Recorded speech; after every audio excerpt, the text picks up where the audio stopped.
Muy buenas noches y bienvenidos a una nueva entrega de Dormir con Historia. Ponte cómodo, busca tu posición favorita en la cama y permite que tu cuerpo comience a soltar toda la tensión acumulada durante el día.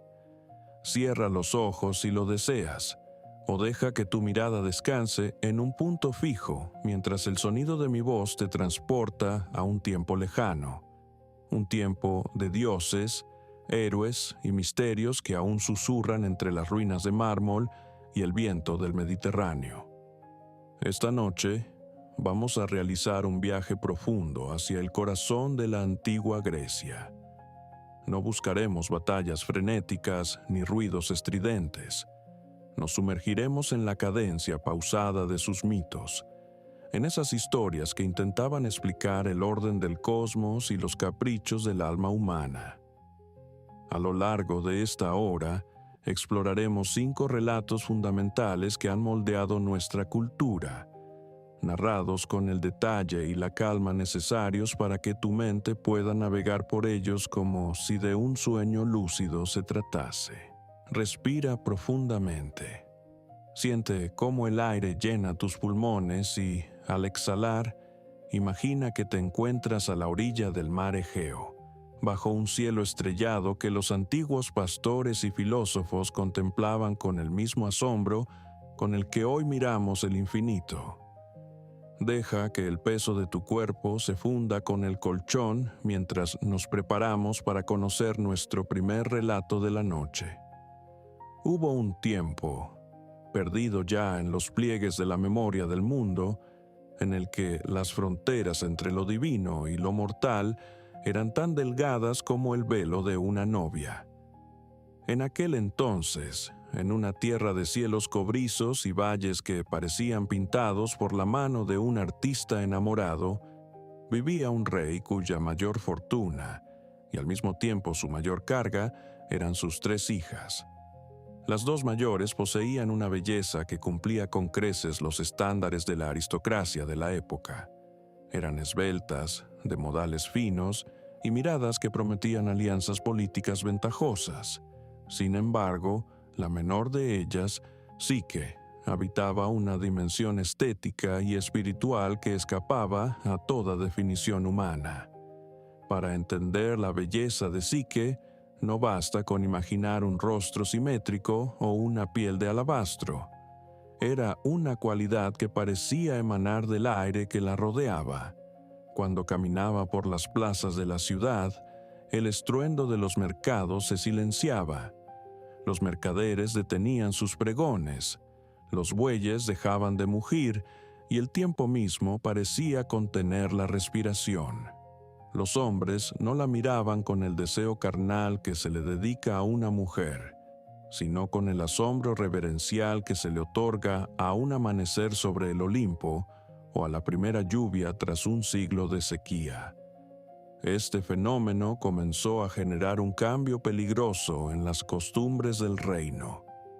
Los templos de Afrodita, la diosa que durante milenios había reclamado el monopolio de la gracia y la seducción, empezaron a conocer el abandono. Las cenizas en sus altares se enfriaron. Las estatuas de mármol de la diosa, que antes brillaban ungidas en aceites caros, comenzaron a cubrirse con la pátina gris del polvo y el olvido. La gente ya no viajaba a Pafos o a Citerea para rendir culto a la madre del amor. Hacían largas peregrinaciones solo para ver a Psique asomarse a su balcón, arrojándole pétalos de rosas blancas y llamándola la segunda Afrodita, o incluso, en susurros más audaces, la verdadera. Desde las alturas del monte Olimpo, donde el aroma de la ambrosía suele calmar hasta los temperamentos más volátiles, Afrodita observaba este declive con una indignación que quemaba como el fuego líquido. La envidia de una diosa no es una emoción pasajera, es una fuerza de la naturaleza que altera las corrientes marinas y marchita los bosques. Ver a una criatura de carne y hueso, un ser destinado a marchitarse con el paso de las décadas y a terminar como un puñado de polvo en una urna, recibiendo los honores que pertenecen a la inmortalidad, era una herida que no podía dejar de sangrar. Afrodita convocó entonces a su hijo, Eros. En esta historia, no debemos imaginar al querubín regordete de las pinturas renacentistas, sino a un joven de una belleza aterradora y primordial, un ser cuyas alas de plumas iridiscentes podían oscurecer el sol y cuya voluntad era tan caprichosa como el viento de alta mar. Eros era el poder que movía los planetas y que hacía que las bestias se despedazaran por amor. «Hijo mío», dijo la diosa, con una voz que vibraba con el peso de siglos de orgullo, «mira a esa muchacha. Mira cómo usurpa mi nombre. Desciende ahora mismo a la tierra. No quiero que la mates, pues la muerte es un alivio. Quiero que uses tus flechas más amargas. Encuentra al hombre más despreciable, más deforme y malvado que exista en los rincones más oscuros del mundo, y haz que Psique se consuma de un amor incontrolable por él. Quiero que su vida sea una tragedia de deseo por lo monstruoso». Eros, obediente por naturaleza a los caprichos de su madre, preparó sus armas. Voló sobre los campos de trigo y los olivares, sintiendo el aire fresco de la noche en sus alas. Se infiltró en el palacio del rey como una corriente de aire frío y llegó hasta los aposentos de la princesa. Psique dormía una de esas siestas profundas que parecen preludios de la eternidad. La luz de la luna entraba por la ventana y se posaba sobre ella, destacando la paz absoluta de sus facciones. Eros se acercó, con la flecha dorada lista para rozar el corazón de la joven. Pero en ese instante ocurrió algo que el destino no había previsto. Al inclinarse para observar mejor a su víctima, la belleza de Psique, incluso en el sueño, fue tan poderosa que el dios del amor se sobresaltó. Su propia flecha, en un descuido provocado por el asombro, rozó su propia mano. En ese microsegundo, el verdugo se convirtió en víctima. Eros, el que nunca había sentido el peso de sus propios hechizos, quedó perdidamente enamorado de la mortal que debía destruir. Asustado por la intensidad de lo que sentía, huyó de la habitación, pero el daño, o el milagro, ya estaba hecho.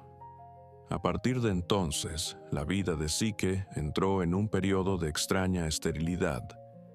A pesar de ser adorada por todos, nadie pedía su mano en matrimonio. Sus hermanas mayores, mucho menos hermosas, se casaron con reyes extranjeros en ceremonias llenas de pompa. Psique, en cambio, se sentía como una reliquia en un museo. Admirada, pero terriblemente sola. Sus padres, temiendo que esta soledad fuera producto de alguna maldición divina, decidieron consultar el oráculo de Apolo. La respuesta del dios, dictada bajo la presión de un Eros desesperado que buscaba una forma de poseer a Psique sin revelar su identidad a su madre, fue devastadora. El oráculo ordenó que Psique fuera vestida con ropajes de luto matrimonial y conducida a la cima de una roca solitaria y escarpada. Allí no debía esperar a un hombre, sino a una criatura alada y feroz que aterrorizaba incluso a los dioses del inframundo. El ascenso a la montaña fue una de las procesiones más tristes de la historia de aquel reino.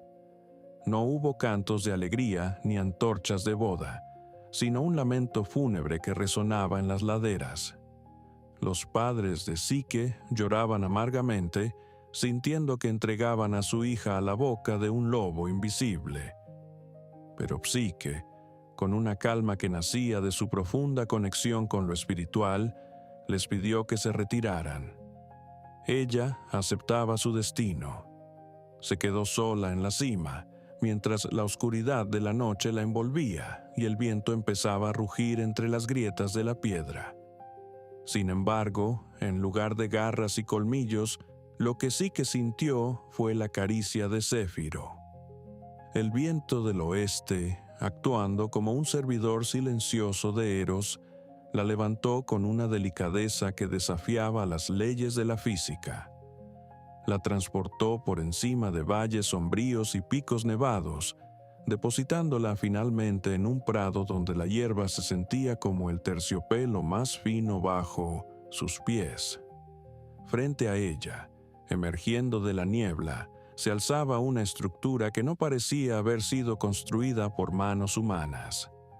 Era un palacio donde las paredes estaban hechas de plata líquida solidificada y los techos estaban sostenidos por columnas de ámbar y oro.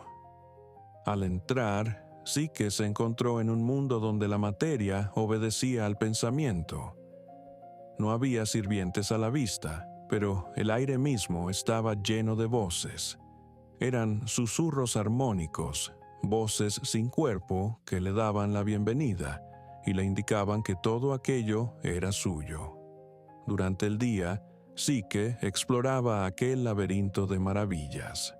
Descubrió jardines donde las flores cambiaban de color según el estado de ánimo de quien las miraba, bibliotecas con rollos de pergamino que se leían solos y baños de agua termal que eliminaban cualquier rastro de cansancio del alma.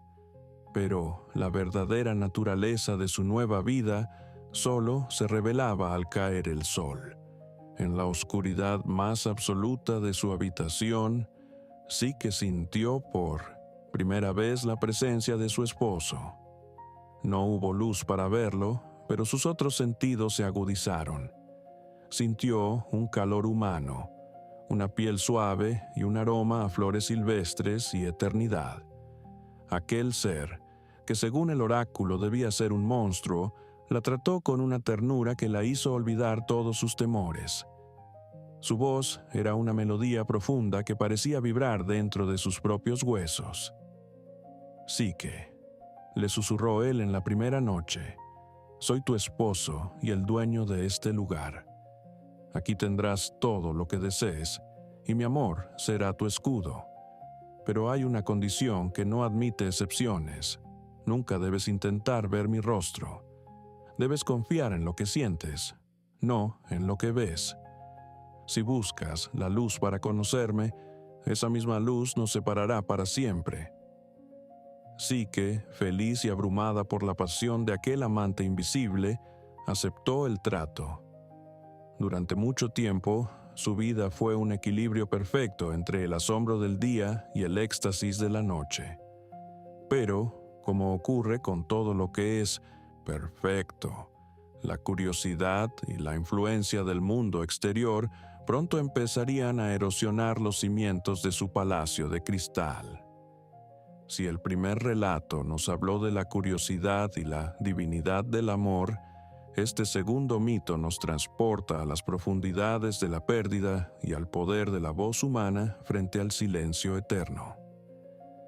Para entender esta historia, debemos viajar a las tierras de Tracia, una región de bosques espesos y ríos que fluyen con una música propia.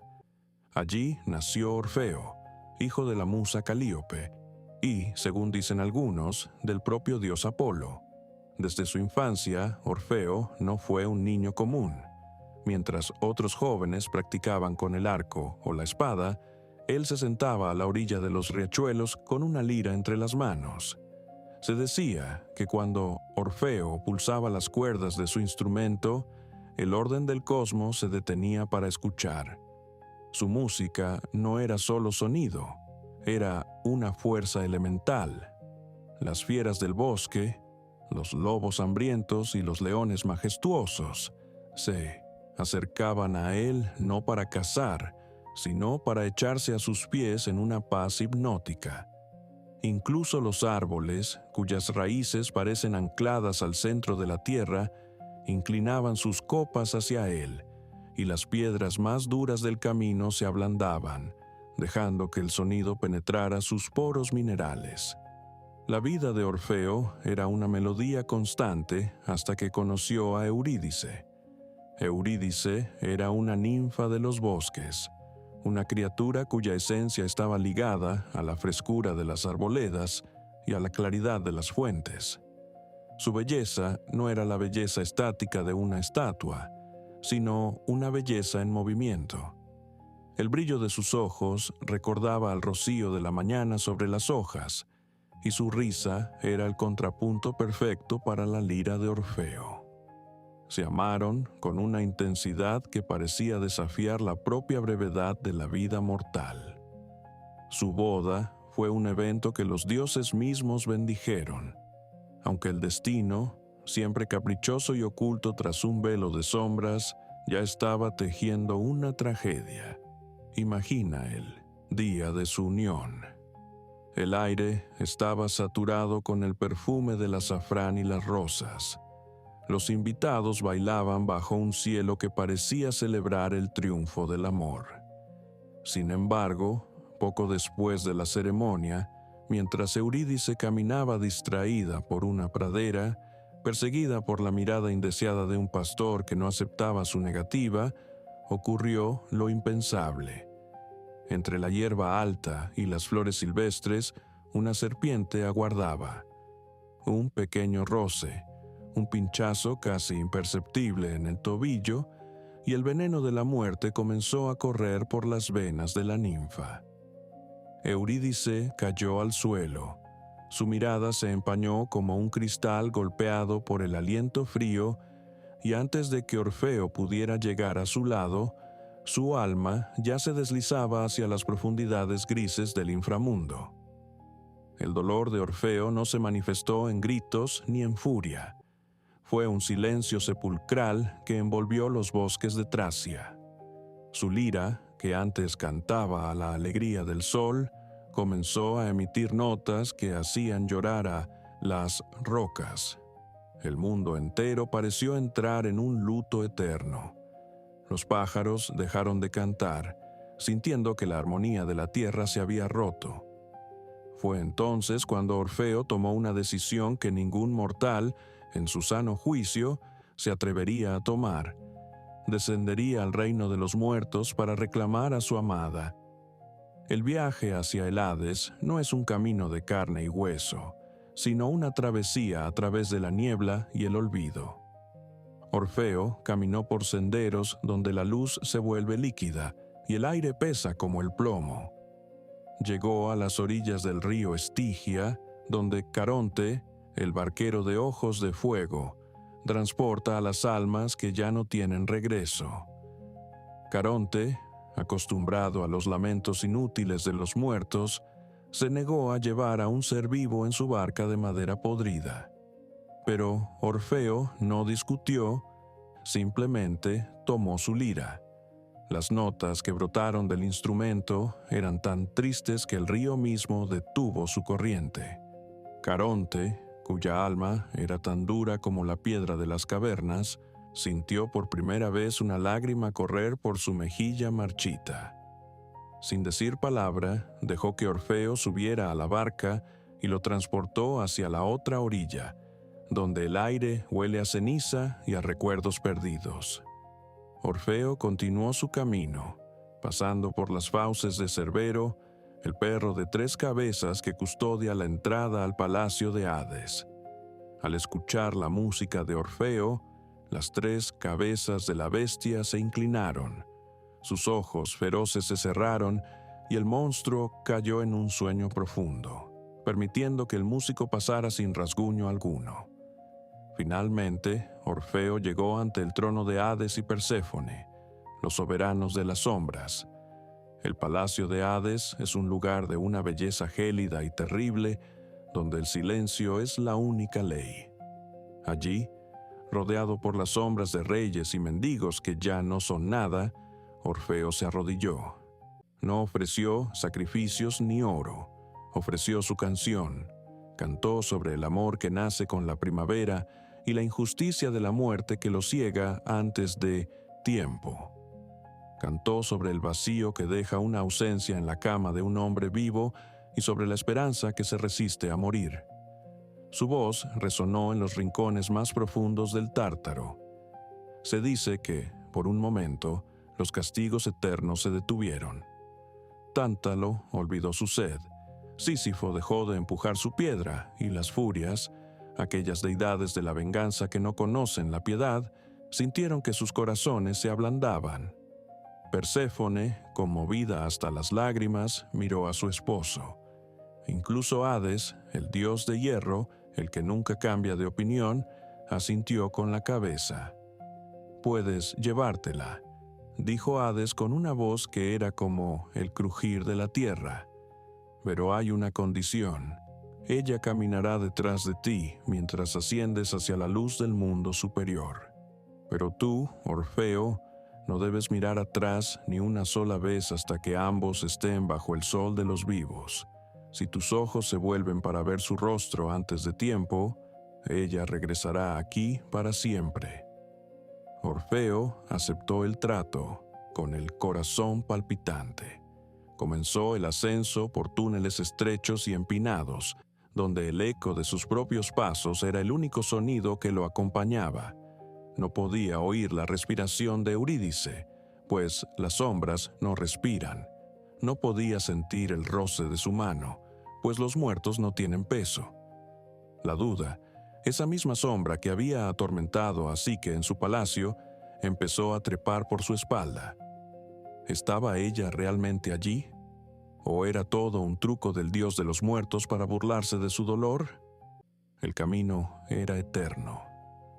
A medida que se acercaban a la superficie, una tenue luz gris empezó a filtrarse por las grietas de la roca.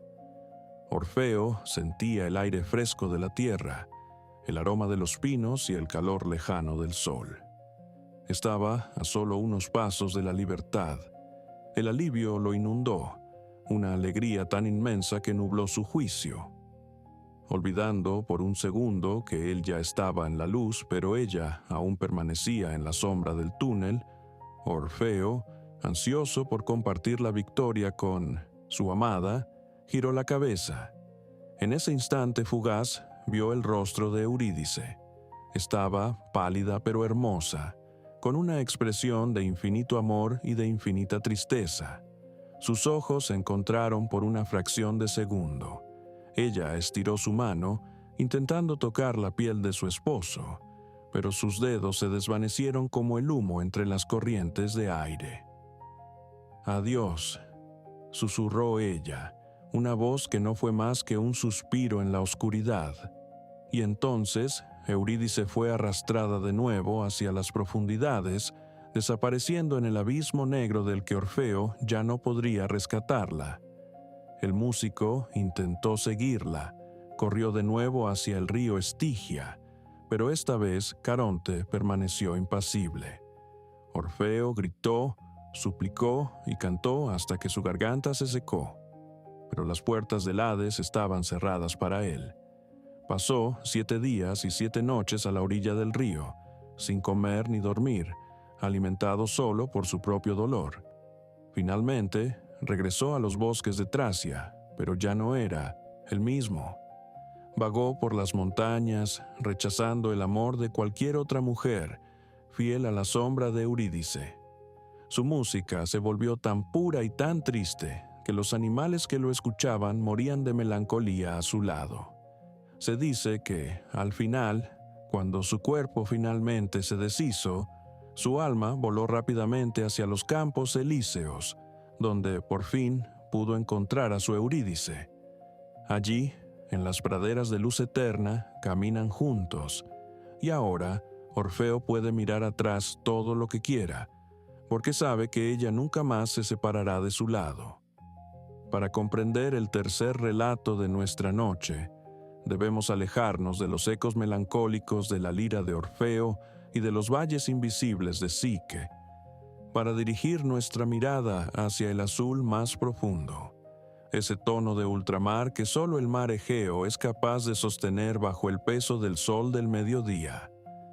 Allí, en la isla de Creta, una tierra de montañas abruptas y costas que parecen encajes de espuma blanca, se forjó una de las historias más emblemáticas sobre la naturaleza humana, el relato de Dédalo y su hijo Ícaro.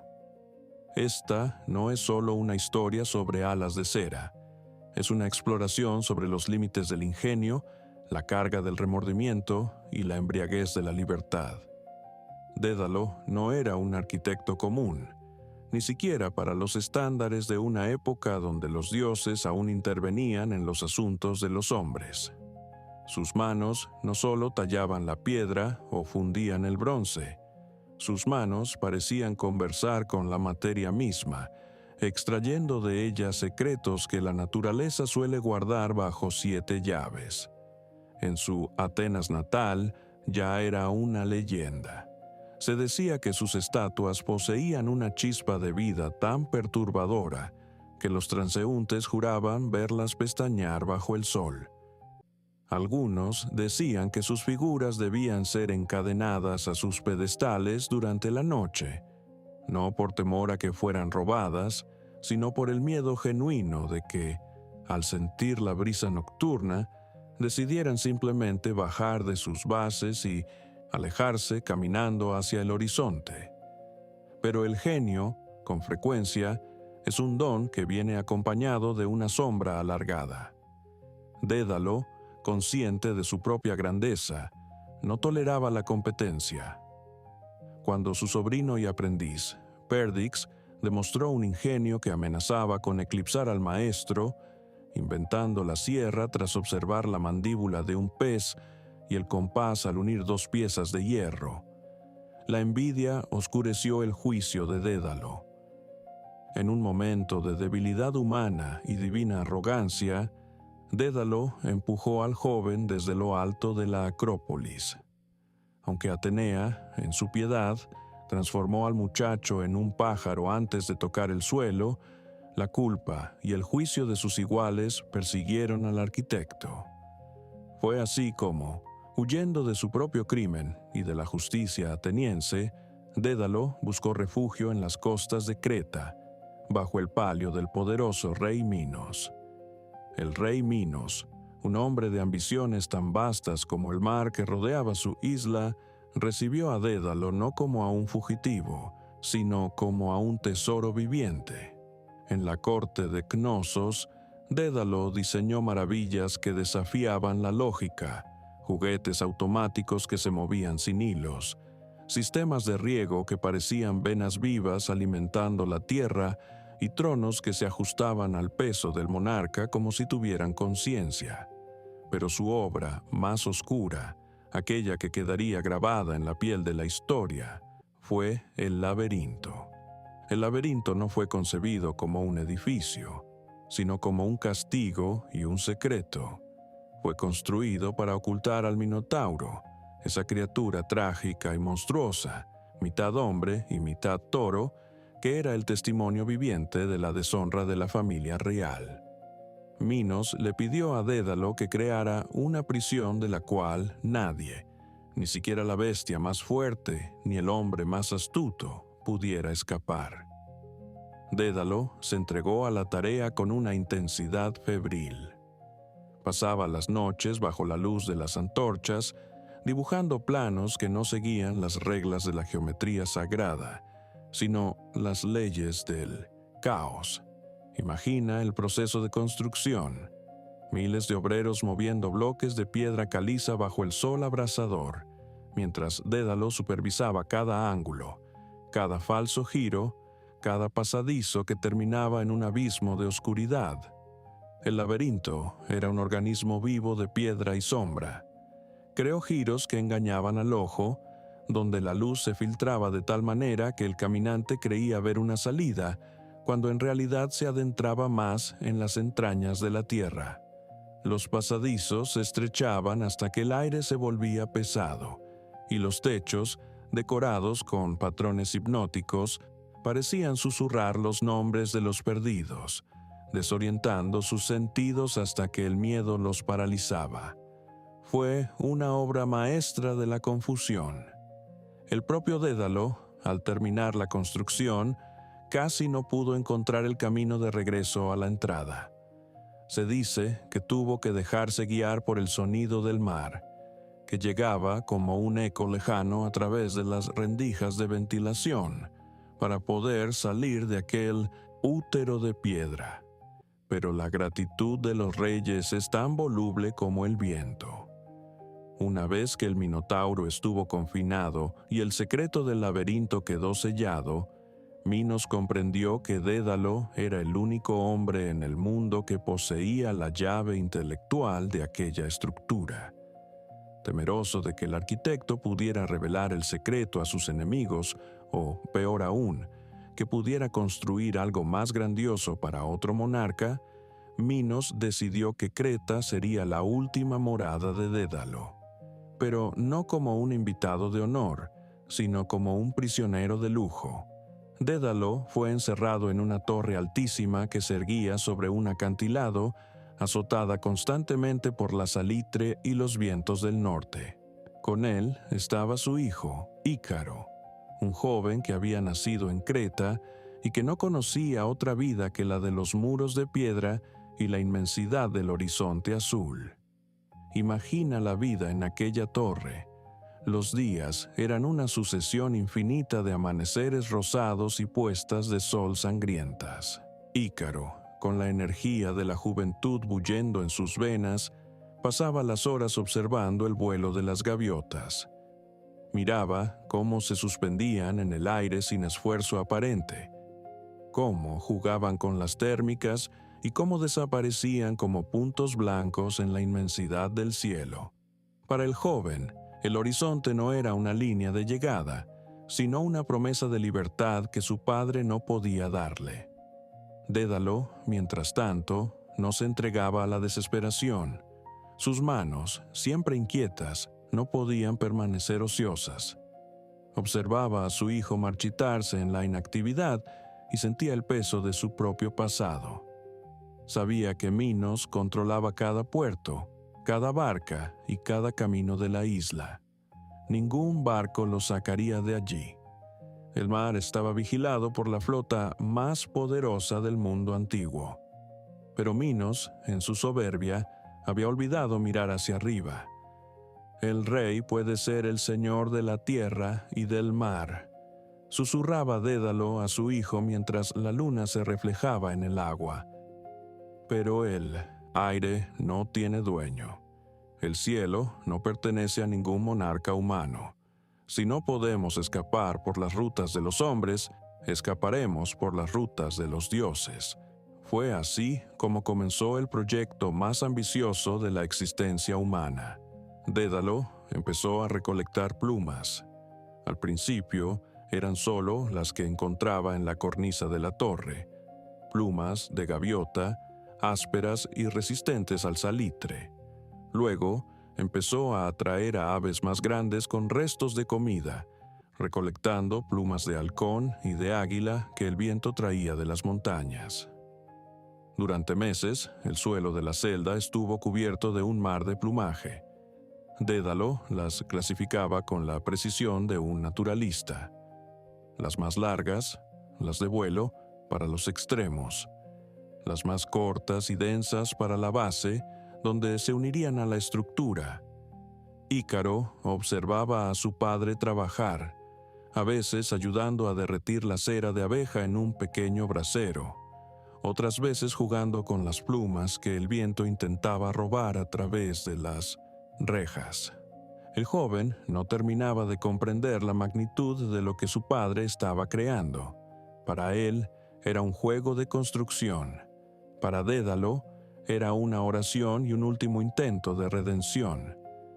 Dédalo usó hilos de lino para coser las plumas más grandes entre sí, creando una curvatura que imitaba el ala de un pájaro de presa en pleno ascenso. Para las plumas pequeñas, usó cera de abeja pura, calentada hasta que se volvía líquida y transparente como la miel de las flores de lida.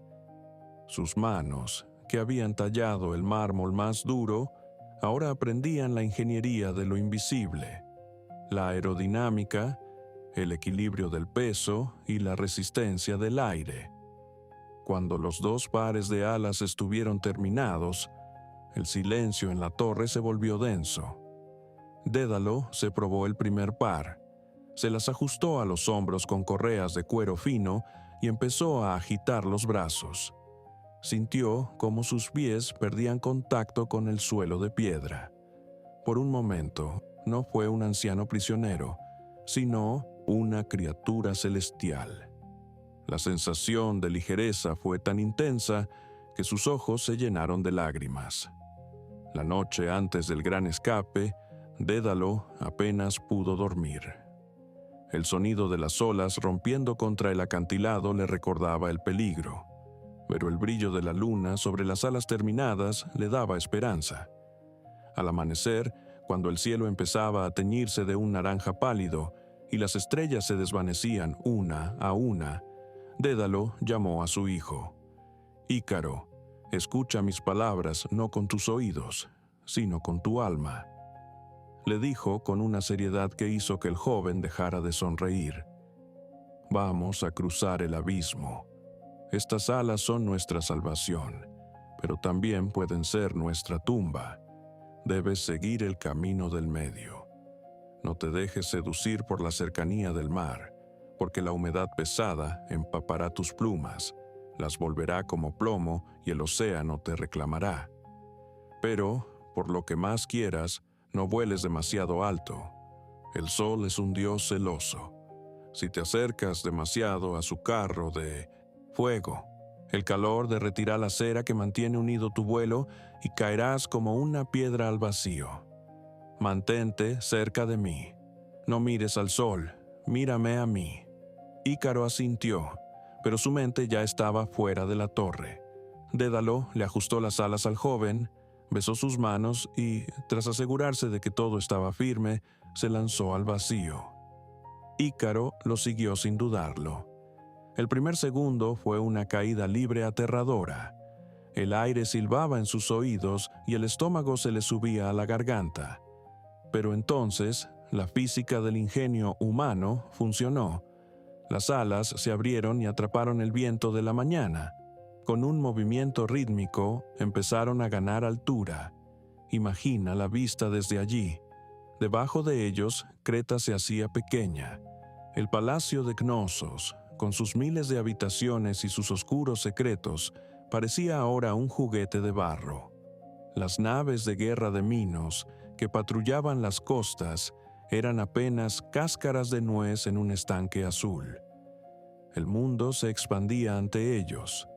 Pasaron sobre las islas de Samos y Delos, mientras el sol empezaba a subir en el firmamento.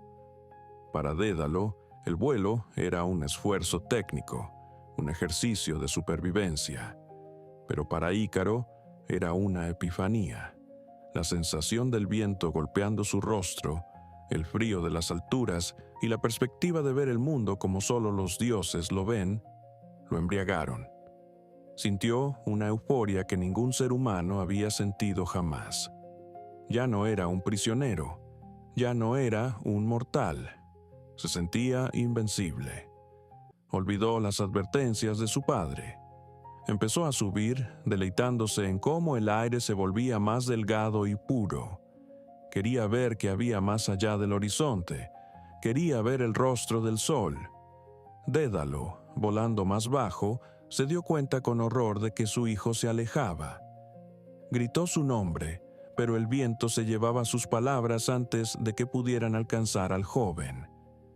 Ícaro subió y subió. El calor empezó a sentirse en sus hombros. Al principio fue agradable, un alivio contra el frío de la altitud. Pero pronto sintió algo pegajoso corriendo por su espalda. La cera empezaba a llorar. Una pluma se soltó y descendió como una hoja muerta. Luego otra y otra más. El ala empezó a perder su estructura. El pánico reemplazó a la euforia. Ícaro agitó sus brazos con desesperación, pero ya no había nada que atrapara el viento. El sol, impasible en su gloria eterna, seguía su curso mientras el joven comenzaba su caída final. Fue un descenso largo, una estela de plumas blancas y doradas marcando el camino hacia la tragedia. El impacto contra el agua fue sordo y definitivo. Dédalo llegó al lugar del impacto, pero solo encontró la espuma blanca de las olas y unas cuantas plumas flotando como recordatorios de un sueño roto. El mar se cerró sobre Ícaro, y el nombre del joven quedaría unido para siempre a esas aguas. El mar Icario. El arquitecto continuó su vuelo hasta Sicilia, donde fue acogido por el rey Cócalo. Allí, en un acto de humildad y dolor supremo, Dédalo construyó un templo al dios Apolo, el señor de la luz y el orden. En las paredes del templo colgó sus propias alas y juró que nunca más volvería a intentar conquistar el cielo. Había aprendido, de la forma más amarga posible, que el ingenio humano es un don maravilloso, pero que siempre debe estar sujeto a la medida y al respeto por las fuerzas que nos superan. Ahora, mientras el silencio de la noche se asienta sobre nosotros, permite que el ritmo de tu respiración sea como el batir pausado de unas alas protectoras. Deja que el peso de tu cuerpo se hunda en la calma, lejos de las alturas peligrosas del sol y de las profundidades del mar, encontrando tu propio camino medio hacia el descanso más profundo.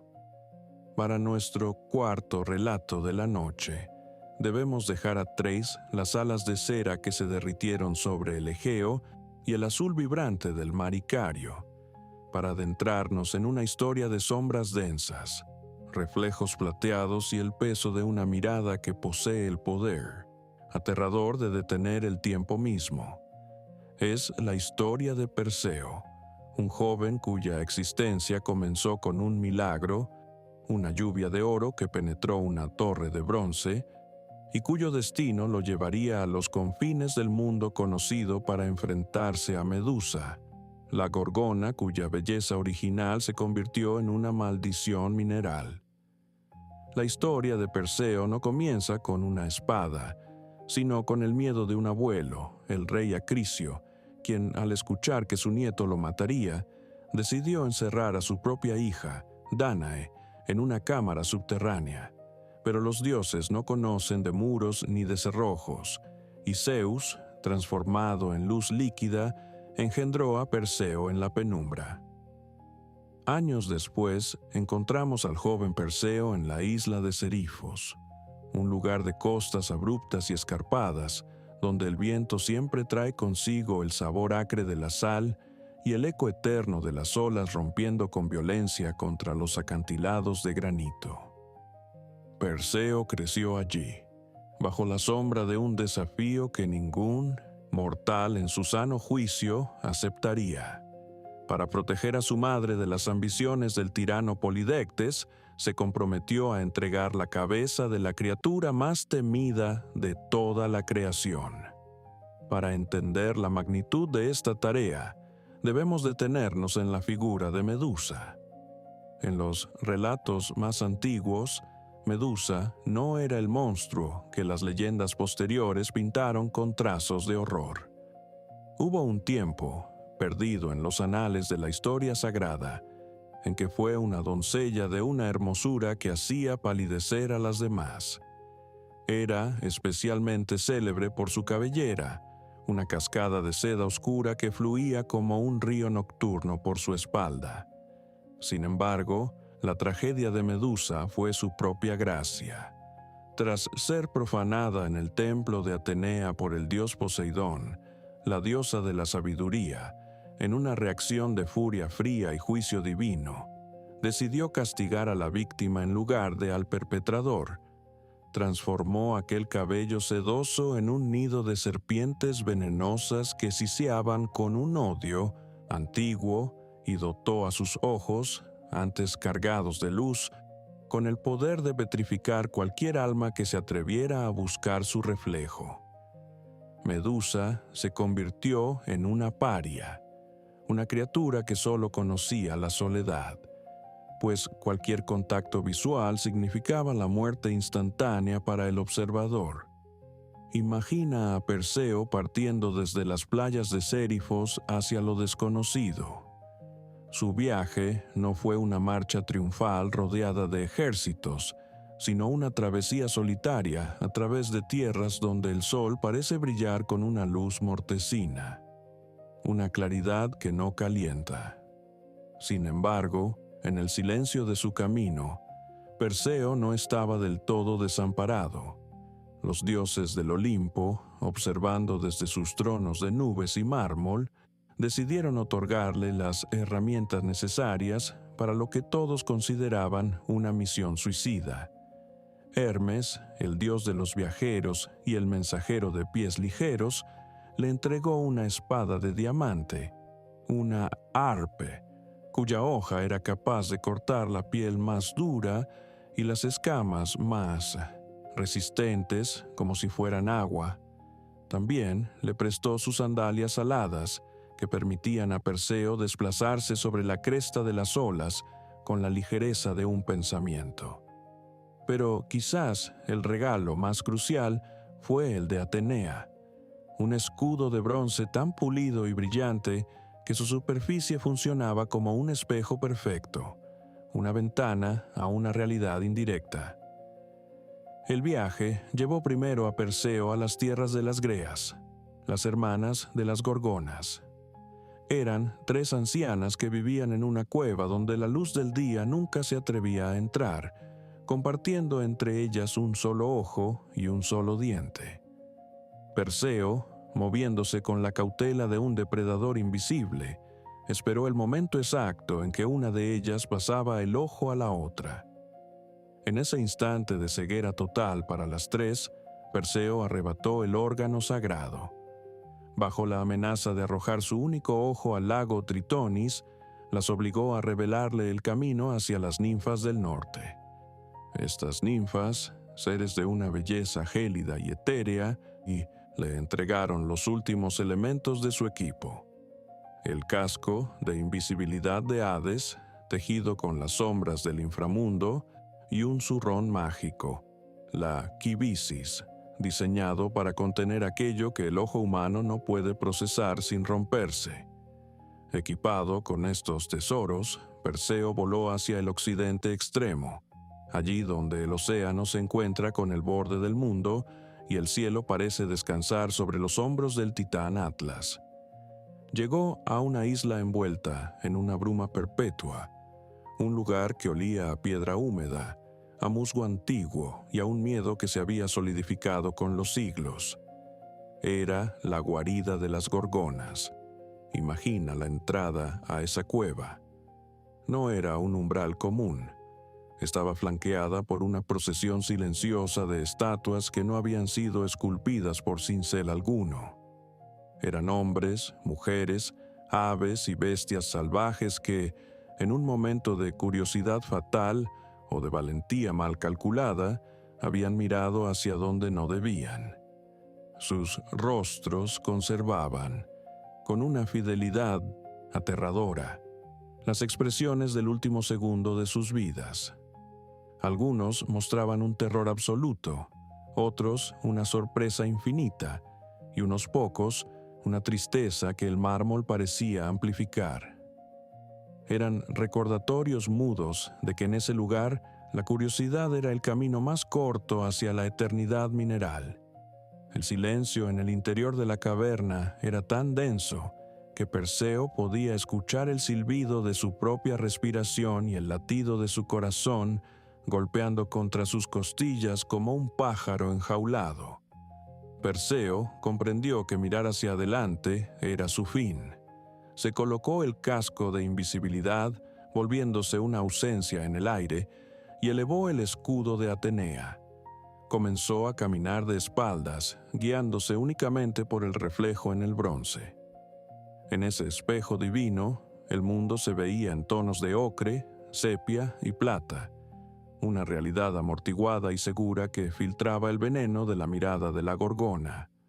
Cada paso era una batalla contra el instinto de girarse. A medida que se adentraba en las profundidades de la cueva, un sonido nuevo empezó a llenar el aire: el siseo.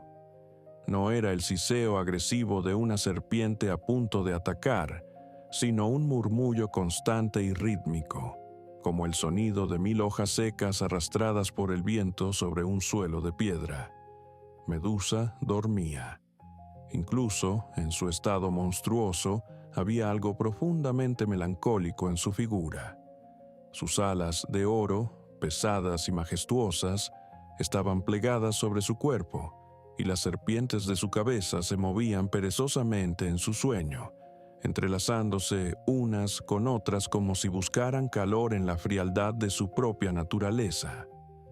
A través del escudo, Perseo vio el rostro de la gorgona.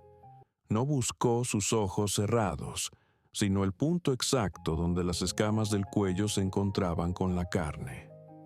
Con un movimiento fluido, casi coreografiado por la voluntad de los dioses, descargó la espada de diamante. El golpe fue único, limpio y absoluto.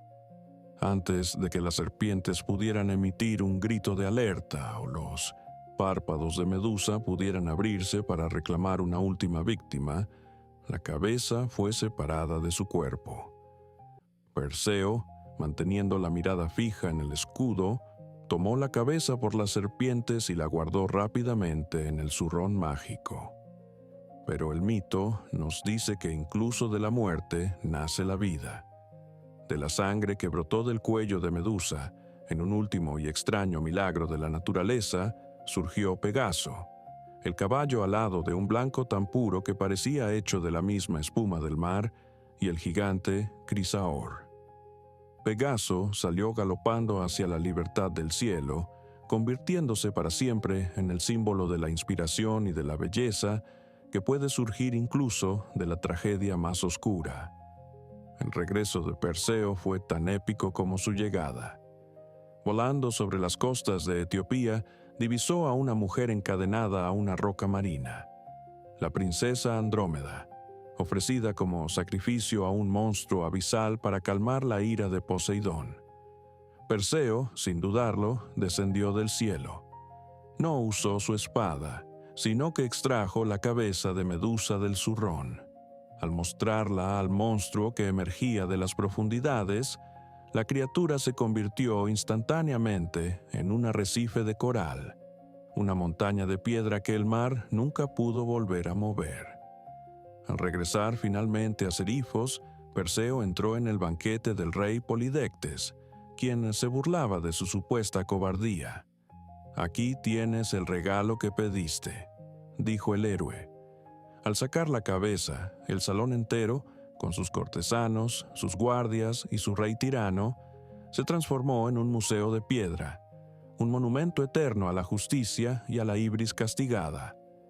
Perseo cumplió su promesa, salvó a su madre y finalmente entregó la cabeza de Medusa a Atenea. La diosa la colocó en el centro de su propio escudo, la égida, para que la mirada de la gorgona, ahora al servicio de la sabiduría, siguiera protegiendo el orden y la razón por toda la eternidad. Perseo terminó sus días no como un guerrero errante, sino como un rey, sabio que entendía que el verdadero poder no reside en lo que vemos directamente, sino en la capacidad de interpretar la realidad a través de los reflejos del alma y la prudencia. Ahora, mientras el peso de este relato se asienta en tu mente, deja que la calma de la piedra te envuelva, pero conserva el calor de tu aliento. Siente cómo tus músculos se relajan, perdiendo su tensión como si se fundieran con el lecho. Permite que tus pensamientos vuelen como Pegaso, libres de monstruos y de miedos, hacia ese horizonte donde el sueño es un mar tranquilo y reparador. Respira, siente el silencio y descansa. Para nuestro quinto y último relato de la noche, después de haber volado sobre mares de cera, descendido a los infiernos por amor y enfrentado la mirada de la piedra, debemos regresar al principio de todas las cosas. Vamos a viajar a un tiempo en el que la humanidad apenas despertaba, un tiempo de inocencia donde los males no tenían nombre y el sufrimiento era una palabra que aún no se había pronunciado. Es la historia de Pandora, la mujer creada por los dioses, y del regalo que, a pesar de todo el dolor del mundo, nos permite seguir adelante, la esperanza. La creación de Pandora fue un acto de arte divino, pero también una estratagema cargada de intención. Tras el robo del fuego sagrado por parte de Prometeo, quien deseaba dar a los hombres el calor y la tecnología de los cielos, Zeus, el soberano del Olimpo, decidió restaurar el equilibrio con un don que fuera, al mismo tiempo, una maravilla y un desafío. Ordenó a Hefesto, el dios herrero, que moldeara de la arcilla la figura de una mujer de una belleza incomparable. Cada dios le otorgó un regalo. Afrodita le dio la gracia y el deseo. Hermes le dio la elocuencia y una mente inquieta. Atenea la vistió con ropajes de plata y le enseñó el arte del telar. La llamaron Pandora, la que tiene todos los dones. Pero junto a Pandora, Zeus envió un objeto que cambiaría el curso de la historia.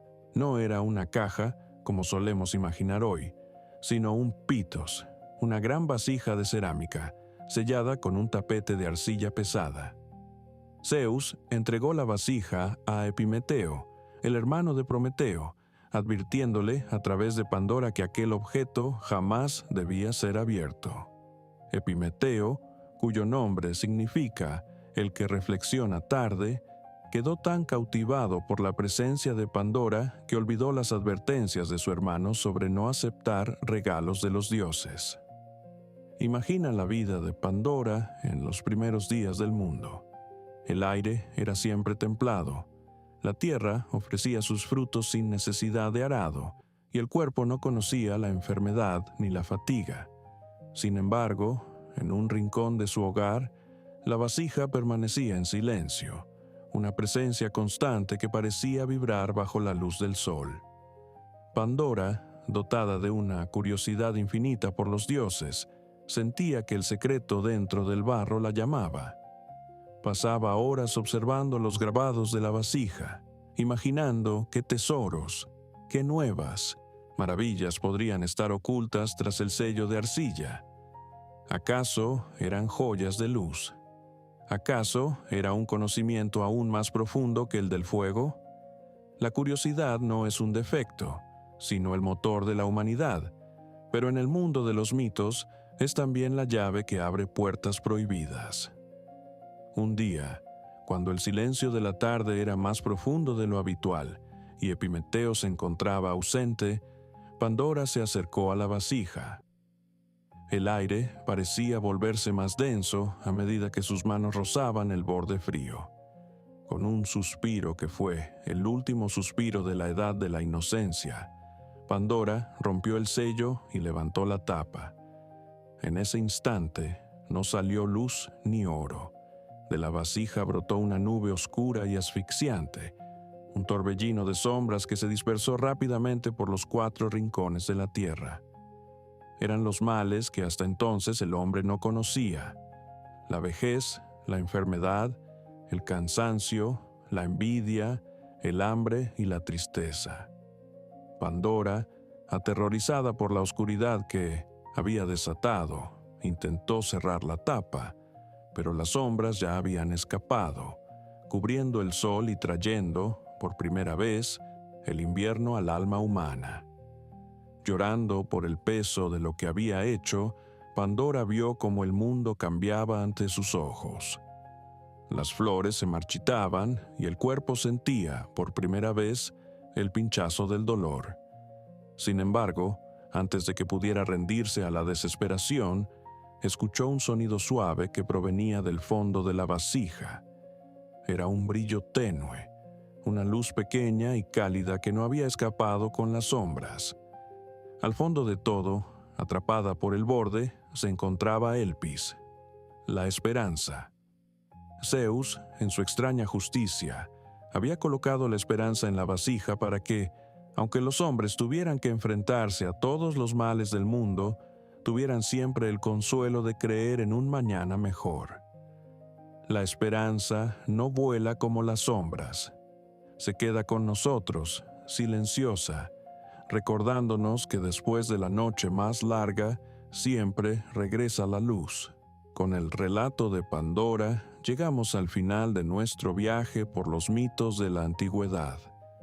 Hemos recorrido los cielos, la tierra y las sombras, aprendiendo que en cada tragedia hay una enseñanza y en cada oscuridad hay un reflejo de luz. Espero que estas historias hayan servido de bálsamo para tu mente y de refugio para tu espíritu. Es momento de dejar que los mitos descansen y que tú hagas lo mismo. Deja que la voz de la historia se convierta en un susurro lejano, como el eco del mar en una caracola. Siente cómo la tranquilidad de la noche te abraza, quitando el peso de tus hombros y permitiendo que tu respiración sea un ritmo lento y seguro. No hay más tareas que cumplir, no hay más caminos que recorrer por hoy. La esperanza descansa a tu lado, velando tus sueños. Apaga las luces del pensamiento, relaja cada músculo de tu cuerpo y sumérgete en el océano de la paz. Mañana será un nuevo día, pero ahora solo existe este momento de calma total. Buenas noches, que los dioses del sueño te guíen hacia un descanso profundo y reparador. Hasta la próxima historia. Descansa.